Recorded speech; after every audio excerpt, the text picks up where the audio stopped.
must constantly look at things in a different way.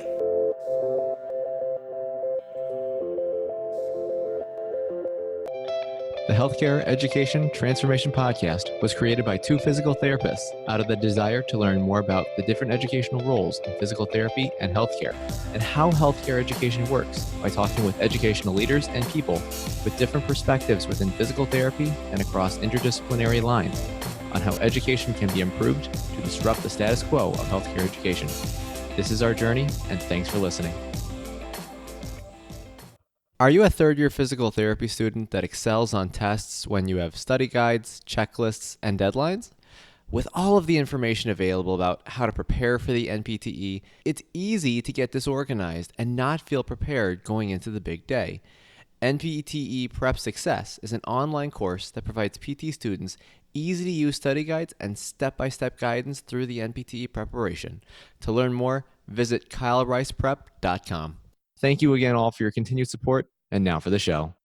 Hey, everybody. Thanks again for listening to the HET Podcast. I am one of your hosts, Brandon Pullen, and of course, as always, I am joined by my fellow co-host, Dr. Stephanie Wyrock. And today, we actually have a very special guest on to talk about a rather interesting field of healthcare that we really haven't covered a whole lot, and that's especially regarding vision. So, with that being said, I would like to extend a great welcome to Dr. Debby Feinberg. Now, if you don't know a little bit about her, I'll briefly introduce her and then I'll let her kind of share her journey. But for those of you who are unaware, Dr. Debby Feinberg has been developing the field of NeuroVisual Medicine, which basically is an optometry subspecialty that identifies and treats neurological and medical symptoms that originate directly or indirectly in the visual system. Dr. Feinberg has been performing pioneering work with Binocular Vision Dysfunction, or commonly known as BVD, and is currently working at Vision Specialist of Michigan in Bloomfield Hills. So before I dive in here, Debbie, I just want to share this interesting story about how we connected initially, because I always think it's interesting when you have that kind of a connection initially. So initially, a couple of years ago, I actually lived in Waterford, Michigan, which isn't too far from Bloomfield Hills, and Dr. Feinberg's office specialist, Ashley, had reached out to me inquiring about Dr. Feinberg coming on. And I kind of said, hey, yeah, I used to work at Michigan. I used to live in Michigan, blah, blah, blah. I used to live in this unit. And then ironically, I found out that same Ashley was the Ashley that helped me at the front office of my apartment complex, which I didn't know her last name. So I thought that was such a small world to kind of have that connection. So, well, Dr. Feinberg, it's great to have you. Great to have you here with us, and thanks for coming on and for all that you do. Oh, thank you for inviting me. Yeah, no, absolutely. So, of course, gathering that, of course, your first job was literally 5 minutes away from where I lived. I thought that was absolutely crazy. Yep. My father started that practice. He was one of the first enclosed malls, actually, in Oakland County. And I joined him when I first graduated in 1983. Nice. So, and we now are in Bloomfield Hills, just down the road from that original office. Oh, wow. Small world. It's amazing how, as we go through our careers, Brandon, the world does keep getting smaller and smaller.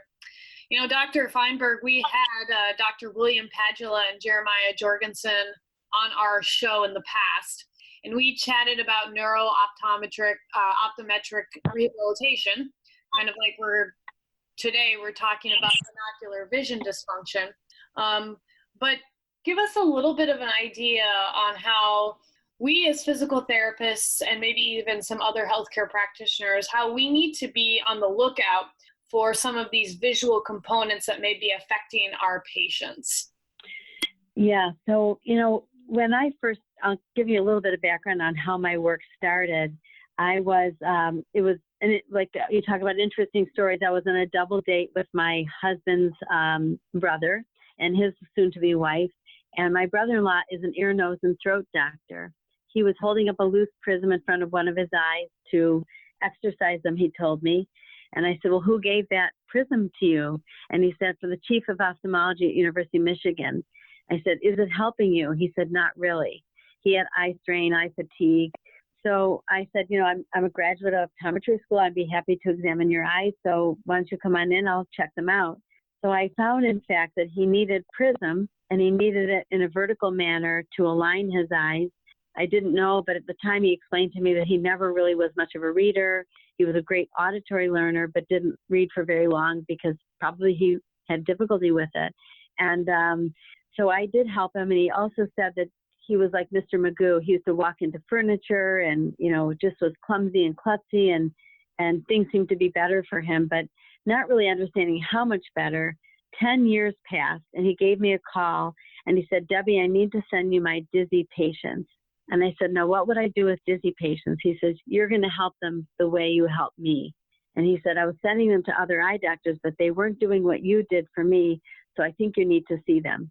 Well, I had no idea that I could really help a dizzy person. I was quite shocked that he was asking me to take care of these people. So being conservative as I am, I said, you know what, just send me 2 people. Let me see what I can do, because I really don't know how it is that I could help them. They sent me these 2 women. They came with canes and sick bags, and they were nauseous and off balance. And I took them into my exam room, and I started to work with them. And sure enough, they were off on the vertical plane. In all my measurements, I found that they had the same vertical misalignment that he had, and that they seemed to get better, and I was happy about that. And I actually saw about 900 patients in a pretty short period of time. And I thought that was just a ton of people. I would never see more than that in quite a while. And that happened over 9 years. And then I moved to a new office, and my brother-in-law said, I need to send more people to you. And I said, well, again, I'm still learning about this work. We decided to do a free press article. Detroit Free Press did a piece on our work. And all of a sudden, the phones were ringing off the hook. In 6 weeks, there were about 168 people that called us. And they would say, how did you know our secret?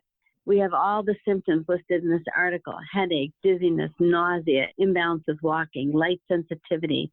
And for me, it was just almost like the conversation my brother-in-law had with me was, you have no idea, Debbie, there are a lot of people like this. And I said, I guess I don't.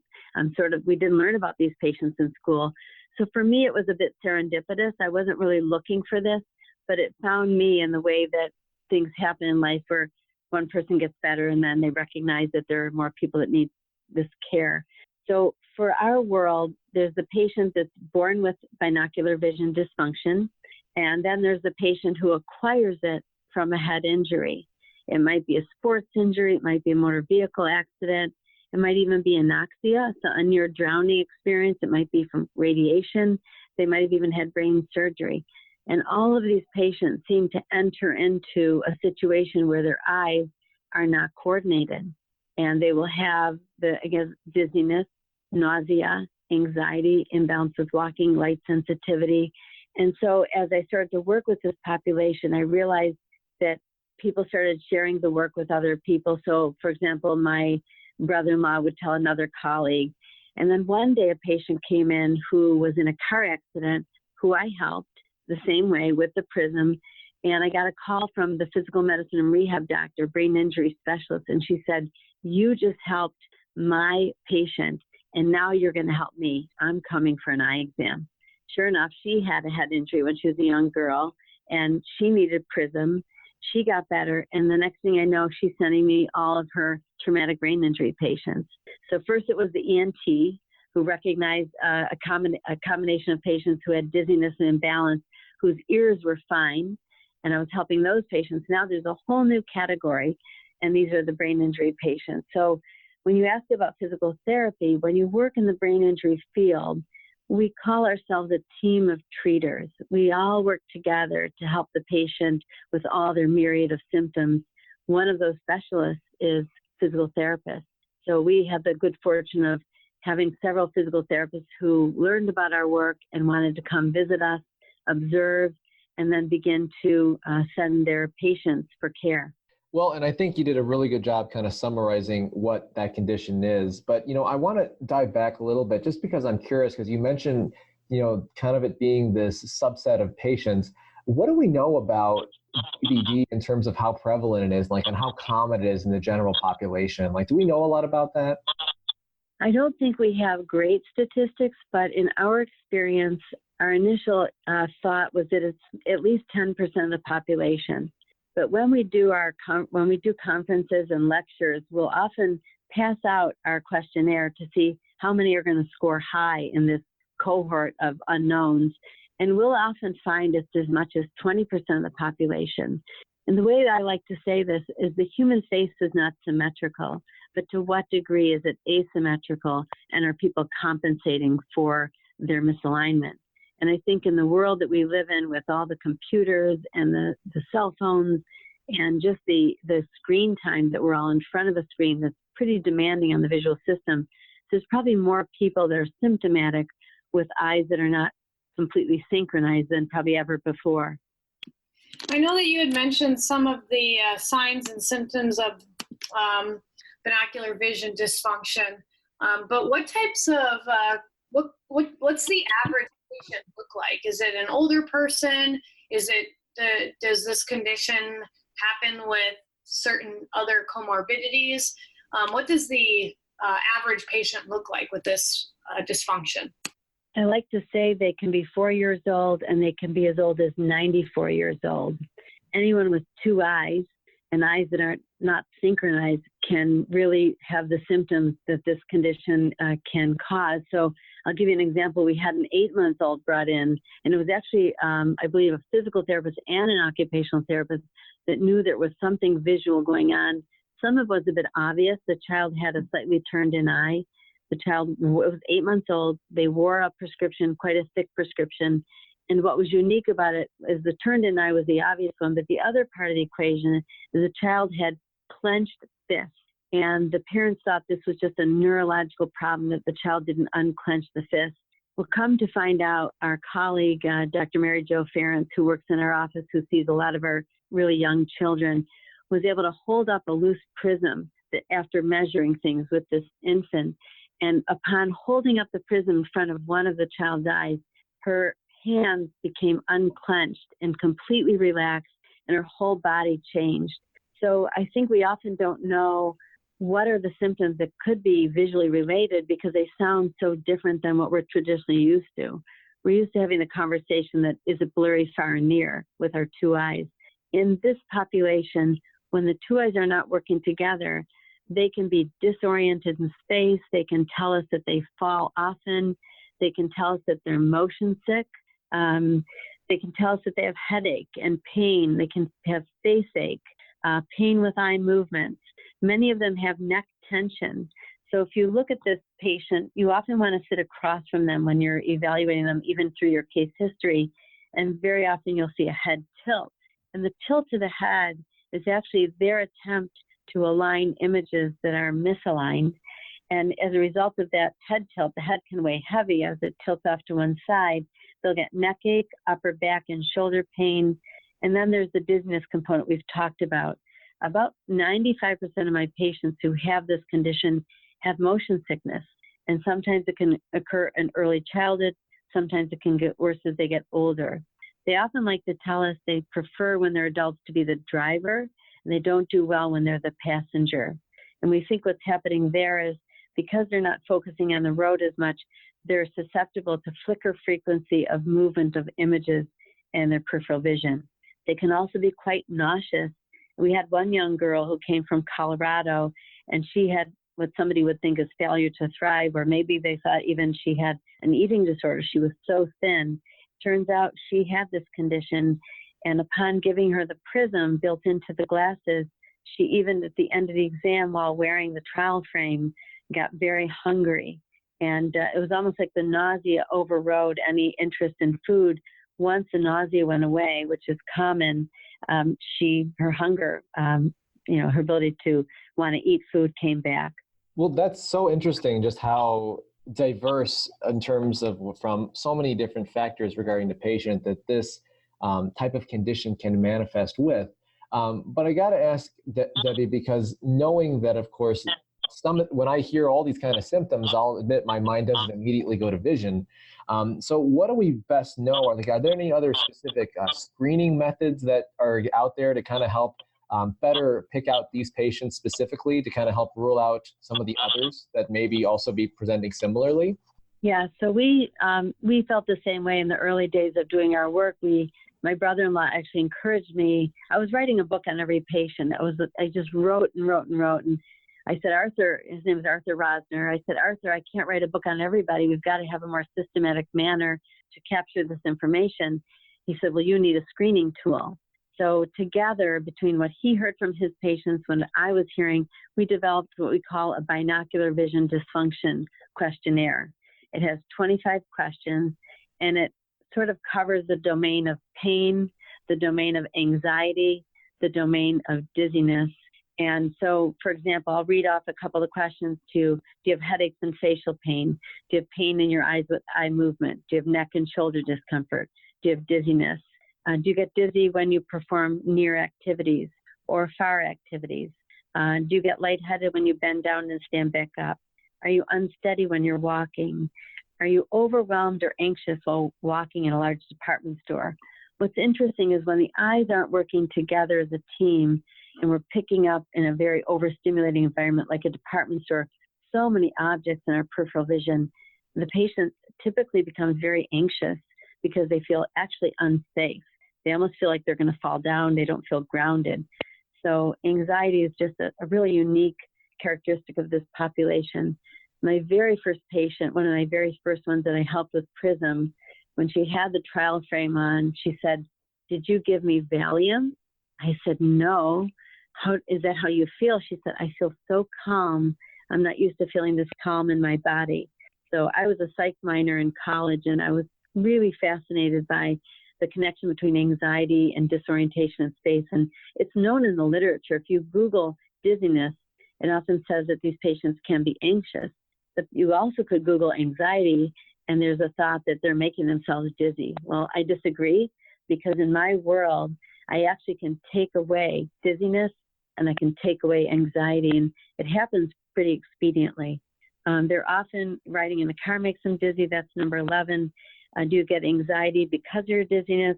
Do you find yourself tilting your head to one side? Do you have poor depth perception? My brother-in-law, again, was clumsy, klutzy, so that's very common that they can't judge distances accurately. Do you have shadowed vision at far, shadowed vision at near? Very few of these patients actually describe diplopia or double vision, but nothing's quite right. Everything has like an extra, like almost like an eclipse image around it. Do you have glare or sensitivity to bright lights? Do you close or cover an eye with near and far tasks? Sometimes it almost becomes a strategy to get rid of some of their symptoms by closing an eye. Later on in the talk, I'd like to share with you a cover test that we created to help people get sorted out. Do you skip lines with reading? So imagine one eye's on one line, one eye's on the other. I have no idea what I read. So very often comprehension is a problem, and they'll use rulers to find their place, when in fact if we put the prism into their prescription, they can read without skipping lines. Do you fatigue with close-up tasks? Do you have blur at far, blur at near, which are pretty obvious standard vision questions? Do you blink to clear up images near and far? Do words run together when you're reading? Oftentimes they say, the children will say, the words are swimming on the page. And then do you have difficulty with reading comprehension? So those are the 25 questions. It's on a Likert scale, never, occasionally, frequently, and always. And we'd like to make this questionnaire available to your audience. For the adults, it's 14 and older. We've also developed 2 children questionnaires, one for the 4 to 8-year-olds and one for the 9 to 13-year-olds.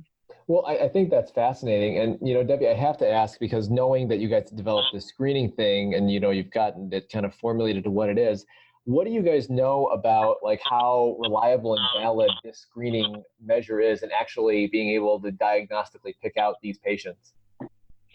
It's become the most powerful tool that we have. We did have it validated by a statistician at University of Michigan and at St. Joe's and Ann Arbor, 2 different hospitals.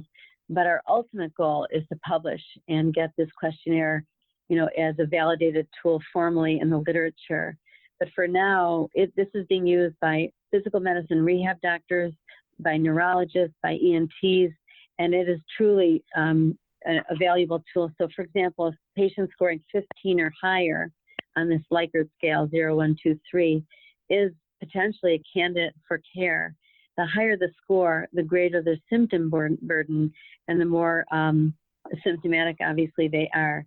So it's become quite important. Physical therapists use it in their practice, and anybody who really knows about our work I say to them, before they think of sending anybody, absolutely have them fill out this questionnaire, and then we're all going to know if they're a candidate for care. And we do have a URL that might be helpful to share. It's called isitmyeyes.com. So anybody going on the internet filling out punching in isitmyeyes.com, up will pop a questionnaire, and they'll be able to fill it out online and then press send, and it goes right to our office where we'll be able to score it, and we call everybody back. And we do have colleagues now around the country that we've trained. There are 21 colleagues that I've trained to do this work, and we're able now to, if I get somebody who's calling from Texas, we now have 3 Texas doctors. So the most important thing is people were traveling from all over the country to our office and all over the world, and I felt like that wasn't acceptable. We needed to set up a training institute. So the institute itself is about 4 years old, and we actually next month will have 2 doctors coming from Arizona, 2 optometrists. So if you have people listening to your podcast from all around the country, on our website under doctors, you can actually see the map of the U.S. and the names and contact information of our trained neurovisual specialists that they can contact. I think that, this work that you've done so far it seems to have really helped a lot of people. And it sounds like the prisms are kind of the main intervention that you utilize to help these people. Can you tell us a little bit about prisms? And then if there's any other treatments that you apply or recommend for people with BVD? Yes, let's talk about prisms. So all of us may remember in school when we looked at a prism, we saw how they would bend light coming in through the base to the apex and bending back. So prism is, in our world, prism is a lens that's used to move an image and ultimately to synchronize the images that each eye sees. So what we often do with all of our tests, we have about 14 different tests that we do that are all what we call binocular vision tests to see how are the eyes working together in free space. And we can actually see that maybe the right eye sees high on an instrument and the left eye sees low. When we use prism, we can actually bend that light and apply the prism to bring the images into alignment with each other. Those prisms have an increment number, let's say 2 diopters, and then when we use that prism, we put it into a trial frame to then bring that image into one single image. As I mentioned, very few people see double, so they may describe shadowing, and we'll actually be able to get rid of the shadowing, the light sensitivity, by using these prismatic measurements. Then we apply them, put them into the trial frame, and the most important work we do is movement in space. We don't stay static because that's only one way to see the world. We have to be able to move and navigate in it. We have a 30-foot hallway, 4 foot wide, that we use for our patients to navigate down. And we'll actually observe them drifting to the right or drifting to the left.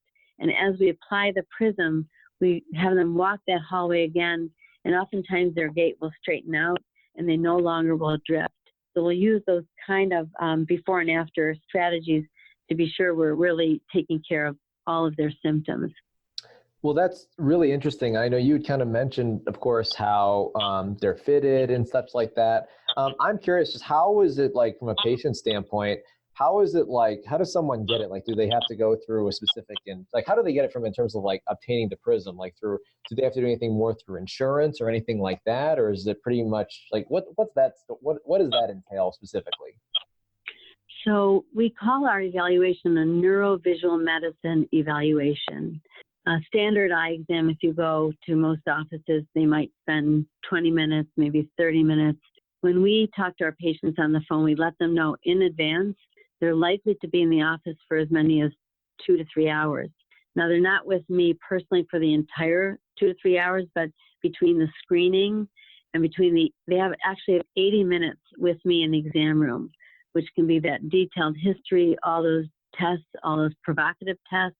And those will all be covered either by a medical insurance, that they have, or in some cases, it would just be a cash pay basis. So it just depends on what insurance they have. And my staff is well versed to help them find out what the cost would be for them to come for care. The glasses are just glasses. That's the important thing that, we all know what glasses cost around the country, and you can have a least expensive frame or a more expensive frame, but the ultimate goal is not only get the perfect prescription, but then using the prismatic lenses built into those glasses. We're very detailed in how we manufacture them. We have a lab in our office to make sure that we're doing just spot on work, and the units we're using are so small. We're very particular about all the work that goes into making them just right.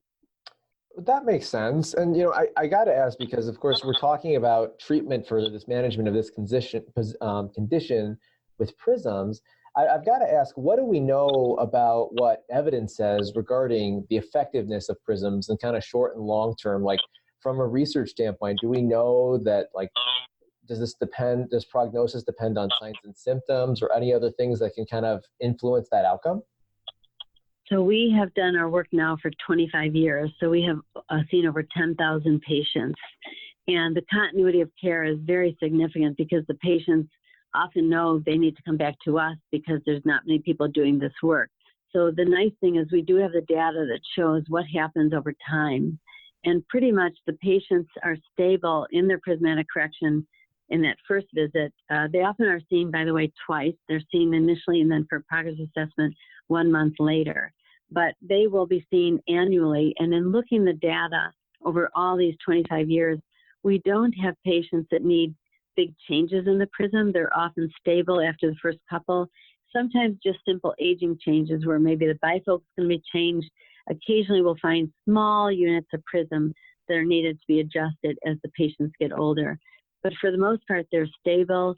The efficacy of our work, we did a study. We've done 2 retrospective studies, one in the Journal of International Brain Injury and the other in Physical Medicine and Rehab. These are both peer-reviewed journals. And in both cases, we looked back at the data, and there was close to an 80% improvement in symptoms on those 2 visits. So we're very comfortable with knowing that if someone's a candidate, the most important thing is they fill out the questionnaire. If they're a candidate, coming for care is the next step.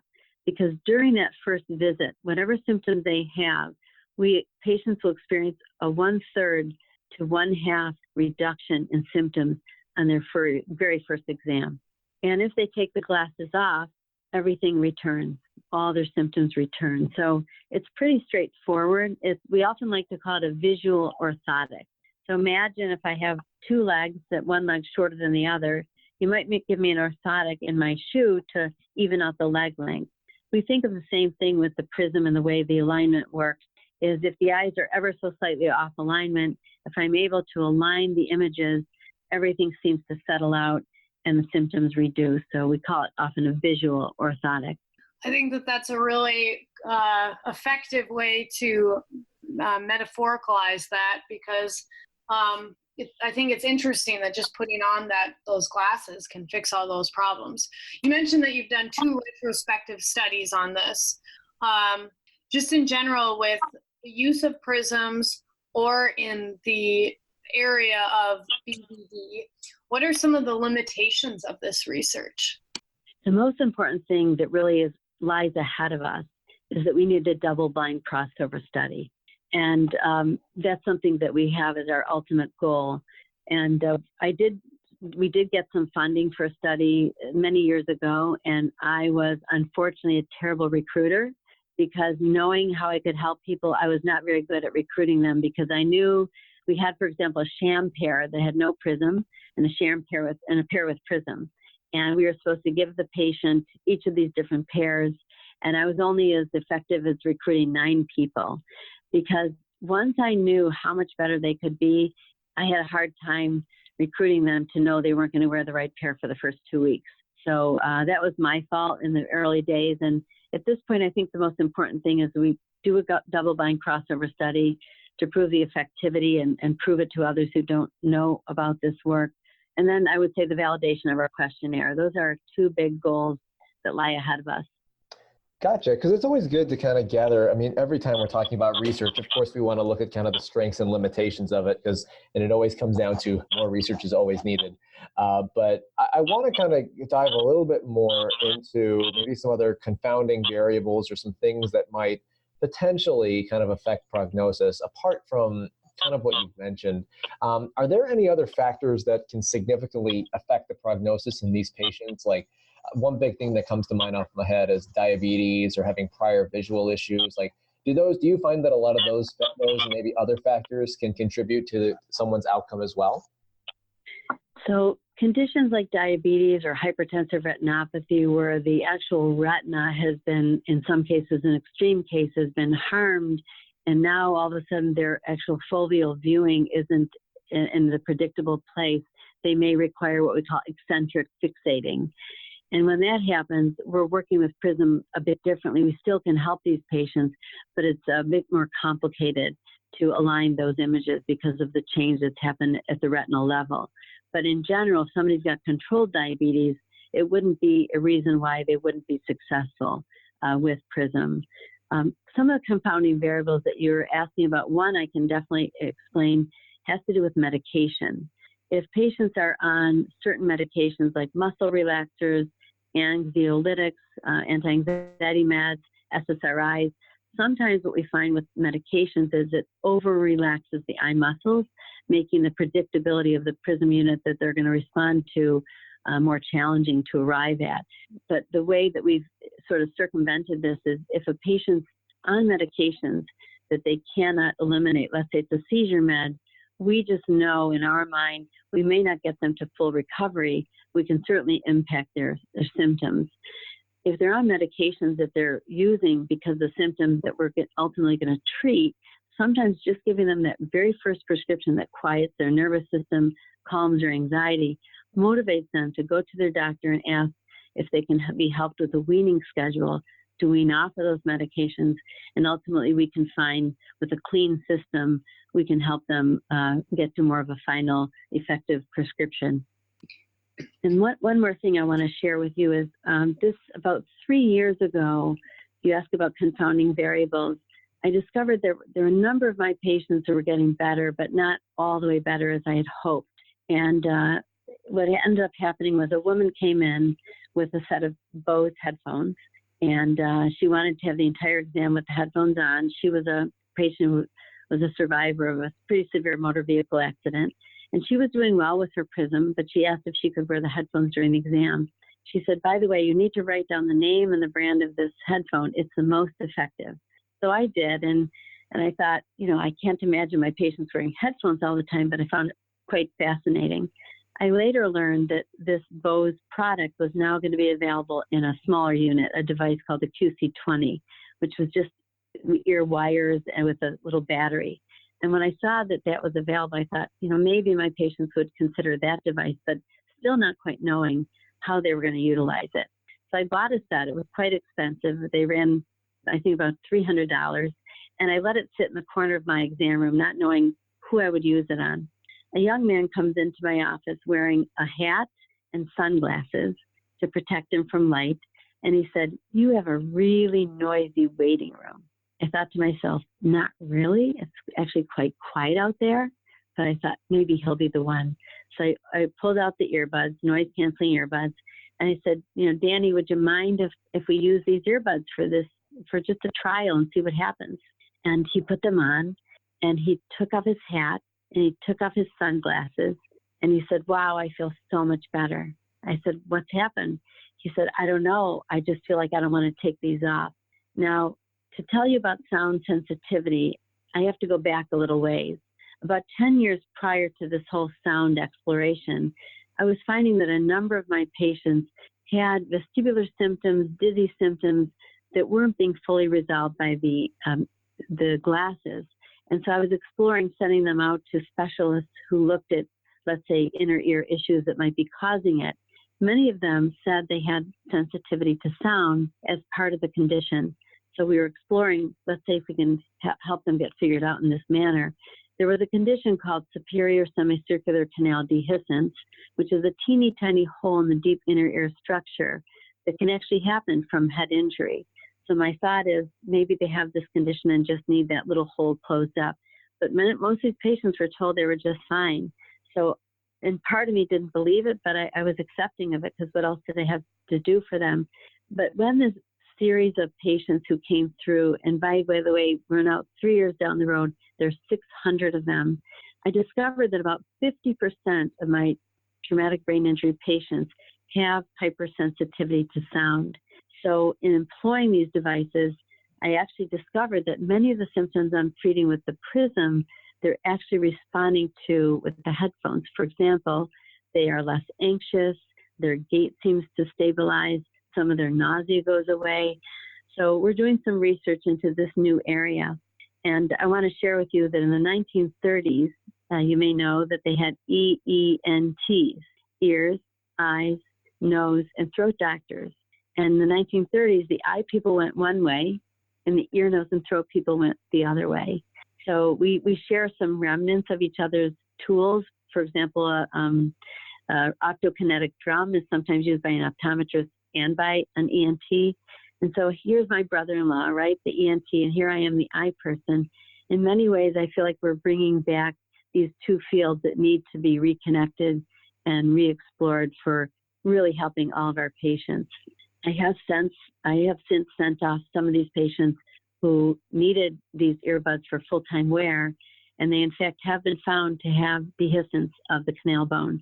And several of them have had operations to close the hole, and they no longer need the earbud. So in some ways, I look at these sound canceling devices as almost a diagnostic tool, one in which I can employ if I've identified that the patient has hypersensitivity to sound. We actually use a validated sound sensitivity tool to sort them out to make sure we're using them on the right person.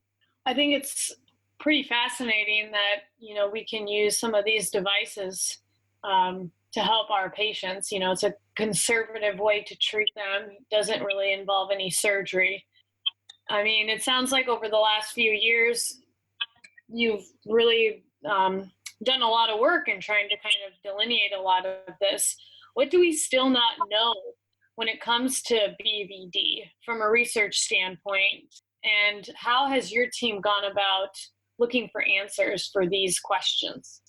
I think that what we don't always know is, who's going to be the candidate, so that's why this tool is so important. In terms of the effectivity of the treatment, who are our complicated patients that they're still trying to figure out? Sometimes it may be proprioceptive. We work with patients who have neuropathy. So what my brother-in-law always taught me is it's the eyes, the ears, and the proprioceptive part of balance that will play into our being stable. One example of a population that we're recently starting to explore is maldebarkment syndrome. These are patients who go on a cruise, go on a boat, they get off the boat, and they still feel like they're on the boat. So we've worked with a number of these patients who they eventually equilibrate, but it takes them a long time. So we're looking into seeing how many of those patients need prisms so that and we have found a number do very well. When they get off the boat, they re-equilibrate faster because now 2 out of 3 systems are stabilized. They're now on firm ground, and now their eyes, which were misaligned that we didn't know, now they're stabilized. So even if they have, let's say, an inner ear dysfunction, that can be overridden by using at least stabilizing 2 of the senses. Interesting. And Debbie, I kind of want to just kind of follow up a little bit because I recognize now that clinicians and even different healthcare provider roles, so not just physical therapists, but maybe anyone else in a different setting, say they've screened a patient, provided this questionnaire, and there's definitely a sense that there could be a relevant visual component. Where would you recommend that clinician refer that patient to best help out that individual? Because I recognize that not everyone can send it to that one clinic in Michigan. Right. So the mandate for me was, it happened after a young man got on some Greyhound buses from Austin, Texas, and literally in 2 days traveled to my office for care. When he hit our door, I said to my husband, who's one of my primary research partners, I said, I have to teach what I know. We have to move our work forward.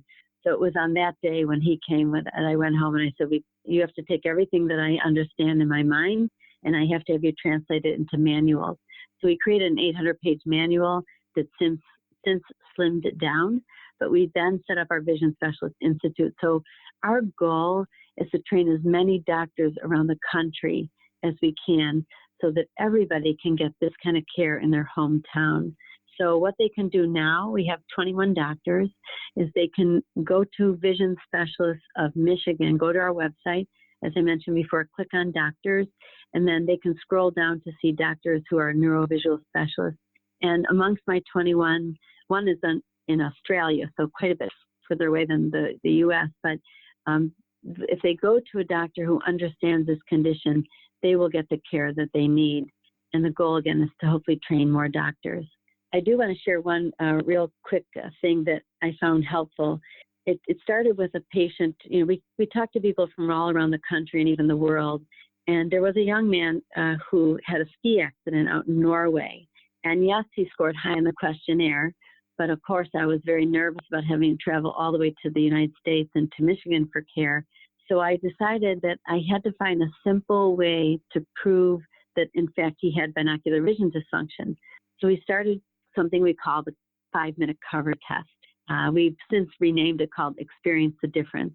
And basically, and I can teach you over the phone what this is all about. You have a patient sit in a comfortable chair. They look off at a blank wall 8 feet away. You ask them to allow their head to go side to side, ear to shoulder, back and forth, and ask them, which is the side that you feel more comfortable going towards? So right now, for example, I'm going to my right shoulder. I can go much further to my right than I can to my left. So what we say when someone can go more to the right, that means my left eye is highest to the ceiling or closest to the ceiling. We call that the high eye. We then ask the patient to sit in that comfortable chair, identify what symptoms do they have before they get started. What's your dizziness? What's your nausea? What's your headache, your neck ache, your sensitivity to light, and your anxiety? 6 categories. And then they might say, I'm a dizziness of 5 or I'm a headache of 5. So then you have them sit in that chair, set a kitchen timer or their phone for 5 minutes. In this case, it would be my left eye is my high eye. I would cover my left eye with my hand for 5 minutes. If you're wearing glasses, you cover it over the glasses. Contact, same thing. You block all the light to that one eye. At the end of the 5 minutes, before uncovering your eye, you ask yourself, what's my headache now? What's my dizziness now? While still covering that eye. In our experience, people have a 1/3 to 50% reduction in symptoms in 5 minutes. The other interesting thing is when they uncover the eye, very often all the symptoms will return. And here's the best way to explain that 5-minute cover test. This is a 2-eyed problem. So by simply getting rid of one of the images and blocking light to it, we've pretty much taken away the fighting eyes. And it's the very fight that these eyes are going through all the time, creating the headaches, creating the moving images, the dizziness, that by taking away that second image, it quiets down their symptoms and it proves to them that they actually have a 2-eyed problem. I'm going to provide that handout to you as well as the questionnaire so all of your colleagues can learn how to do the 5-minute cover test. It's explained on this handout. So if you guys want to check the show notes, we will have that handout available to you. You had mentioned earlier that BVD was not something you learned in school. Is it covered now in optometry school, or kind of where is this condition at as far as educating new graduates or even experienced clinicians? I don't think it's being taught the way that it unfolded for me in terms of looking at the inner ear, looking at all these different symptoms. But I will say there is some progress in the category of concussion and looking at head injury and looking at some of these symptoms. In my experience, what I'm learning is more often than not, the treatment protocol tends to be rehabilitation, tends to be vision therapy, tends to be exercises of the eyes. I think little by little, we're seeing some of my colleagues also using prisms to help these patients. I just don't think the numbers of the exposure and the detail is quite there yet. But I'm hopeful that as we get more into the more complicated cases of these head injury patients, that more sharing will occur and more training will occur in this specific category. Well, and apart from what you had already mentioned there, given your experience with doing this work and with teaching and trying to get the message out there about this specific avenue, I'm curious what have you learned about this topic, or what have you learned in general from doing so much teaching other providers regarding this issue? The biggest thing that I've learned is that there's a huge disconnect between the symptoms that we're treating, let's say in the medical space. So the neurologist that sees the headache patient, the ENT that sees the dizziness patient, the dizzy patient, the psychiatrist that sees the anxious patient. I think the disconnect for us, and we're going to keep fighting to get this information out there, is that no one is thinking about the eyes. When I did my TED Talk, the theme of my TED Talk that I did in Detroit about 4 years ago was, could it be the eyes? Could it be the eyes? And I think therein lies the area which needs tremendous exposure. And the more we can educate people about a simple questionnaire, about a simple cover test, I think my colleagues are going to start to know that the patients they're the most frustrated with, that they're not getting answers from and getting better and the medications aren't working, that they might think about this condition as another tool in their toolbox to help these patients. They are really, I call them silent sufferers. They look fine, but they don't feel fine. And they almost are frustrated to even continue telling their story. They don't feel listened to. But in reality, I really think there's just lack of education that we have ahead of us. I think you make a really good point there about, the disconnect between healthcare providers. And I know that that's something that we strive to improve, communicating with our colleagues in medicine, in optometry, in physical therapy, in occupational therapy. I know you've provided us with a couple of resources to learn more about BVD, but do you have any other recommendations as to resources that our viewers can go to in order to learn more about this condition? We've been accused of having a Wikipedia kind of site. So I think if they can get to our website, Vision Specialists of Michigan, it's just packed with information. It's packed with videos. It's packed with blogs. It's got our 2 studies there. I would say, because we were sort of one of the original offices that began doing this work, and because we're so driven to get the science out, I think starting with our office website, Vision Specialists of Michigan, is probably the best place to really get that information. And then from there, our office is always available to answer questions and help people learn more about it. I even have one of my favorite videos we did 3 years ago. It's called Colleague to Colleague. And originally I thought I was going to do a documentary on my work, and then it turned out that the people that came to share their exposure to our work just said, let's just talk about what you're doing. And what you'll find interesting is there's a neurologist, there's a neuro-ophthalmologist, there's a physical medicine and rehab doctor. So in this video, these multidisciplined physicians are talking about how they were sending their patients who they couldn't figure out to our office. And we're so happy to have this as an available avenue for care. So I think I'd still go back to the website, would probably be the best place. Sure. And Debbie, I really want to again say thank you for all the work that you've done regarding this avenue. And of course, as always, for coming on the show to speak with us this evening. But we always like to end each episode with kind of this final question, because with our podcast being called the Healthcare Education Transformation Podcast, we of course have to ask you this. If you could change one aspect of healthcare education, whether that be optometry or other healthcare provider related, which aspect would you change and how would you change it? What I would change is I would tell all of my medical allied health professional colleagues that we need to be a team of treaters. We need to communicate with each other. We need to step out of our silos, and we need to really go visit each other. We need to see each other in our work settings to understand how to integrate the information that we all know. I love the Mayo Clinic example. I love these places where all these different specialties are under one roof. Being that we don't have those everywhere, the most important thing that we can do is make it a point to learn what others are doing and try to make sure that our referral drawer has all of those specialties in it, that we know that we don't say to the patient, can't help you, stop them at the door, but instead we have the next place to take them to to get them the rest of the way better. I love that. And I think many of our listeners would agree with you on that we need to get out of our silos and we need to make sure we're collaborating to do what's best for our patients. I'm thinking that a lot of people are going to be needing to know more information about how to reach you, because I'm sure that they have a ton of questions as this talk has been extremely interesting. Where can people go to learn more about you or to reach out if they have a question on social media or email? Sure. I'll give you my email address. It's Dr. Debby, DRDEBBY, at VSOFM.com. And I can even give the office phone number if that would be helpful, 248-258-9000.